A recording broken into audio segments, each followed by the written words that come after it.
Thrissur Pooram കലക്കലിൽ ADGP MR Ajith കുമാറിന്റെ വീഴ്ച സ്ഥിരീകരിച്ച മന്ത്രി കെ രാജന്റെ മൊഴി. പൂരം മുടങ്ങിയ സമയത്ത് പലതവണ ഫോണിൽ വിളിച്ചിട്ടും കിട്ടിയില്ല. പ്രശ്ന സാധ്യതയെന്ന മുന്നറിയിപ്പ് നൽകിയിട്ടും നടപടി സ്വീകരിച്ചില്ലെന്നും മൊഴിയിൽ പറയുന്നു. പുറത്തുവന്ന മൊഴിയിലെ വിശദാംശങ്ങൾ മന്ത്രി കെ രാജൻ സ്ഥിരീകരിച്ചു.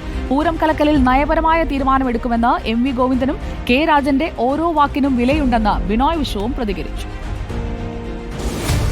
തൃശൂർ പൂരം തടസ്സപ്പെട്ടതിൽ ADGP MR അജിത് കുമാറിന് പങ്കുണ്ടെന്ന DGP നേരത്തെ തന്നെ സർക്കാരിന് റിപ്പോർട്ട് നൽകിയിരുന്നു. അത് ശരിവെക്കുന്നതാണ് മന്ത്രി കെ രാജന്റെ മൊഴി. പൂരം ദിവസം രാവിലെ മുതൽ അജിത് കുമാർ തൃശൂരിലുണ്ടായിരുന്നു. പലതവണ ഫോണിലും നേരിട്ടും സംസാരിച്ചു. പോലീസിന്റെ ഭാഗത്തു നിന്ന് വന്ന മോശം ഇടപെടൽ ശ്രദ്ധയിൽപ്പെടുത്തിയിരുന്നു. എന്നാൽ പൂരം തടസ്സപ്പെട്ട സമയത്ത് പലതവണ ഔദ്യോഗിക നമ്പറിലും പേഴ്സണൽ നമ്പറിലും വിളിച്ചെങ്കിലും എടുത്തില്ലെന്നും മൊഴിയിലുണ്ട്. മൊഴി കൊടുത്തു എന്നുള്ളതിൽ ഒന്നും ഒളിച്ചു വയ്ക്കാനില്ല.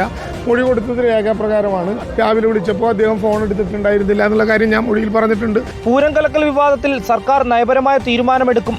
സർക്കാരിന്റെ ദൈനംദിന പ്രവർത്തനത്തിൽ പാർട്ടി ഇടപെടില്ലെന്നും CPIM സംസ്ഥാന സെക്രട്ടറി MV ഗോവിന്ദൻ പ്രതികരിച്ചു. CPIM പാർട്ടിയോ പറയേണ്ട കാര്യമല്ല, അത് ഗവൺമെന്റ് തലത്തിൽ അവർ തന്നെ ഗൗരവപൂർവ്വം കൈകാര്യം ചെയ്യേണ്ട പ്രശ്നങ്ങളാണ്. ആ പ്രശ്നം പരിഹരിക്കട്ടെ. ദൈനംദിന ഭരണത്തിൽ ഇടപെടുന്ന നിലപാട് CPIM ഒരിക്കലും എടുക്കാറില്ല. പൂരം കലക്കലിൽ മന്ത്രി കെ രാജന്റെ ഓരോ വാക്കിനും വിലയുണ്ടെന്നായിരുന്നു CPI സംസ്ഥാന സെക്രട്ടറി ബിനോയ് വിശ്വത്തിന്റെ പ്രതികരണം. ആ പൂരം നടക്കേണ്ടതുപോലെ നടന്നില്ല. അതുമായി ബന്ധപ്പെട്ട് ഒരു ADGPയുടെ പേര് ഉണ്ടാകാൻ പാടില്ലായിരുന്നു. പക്ഷെ ഉണ്ടായിപ്പോയി. അത് ഗൗരവമുള്ള കാര്യമാണത്.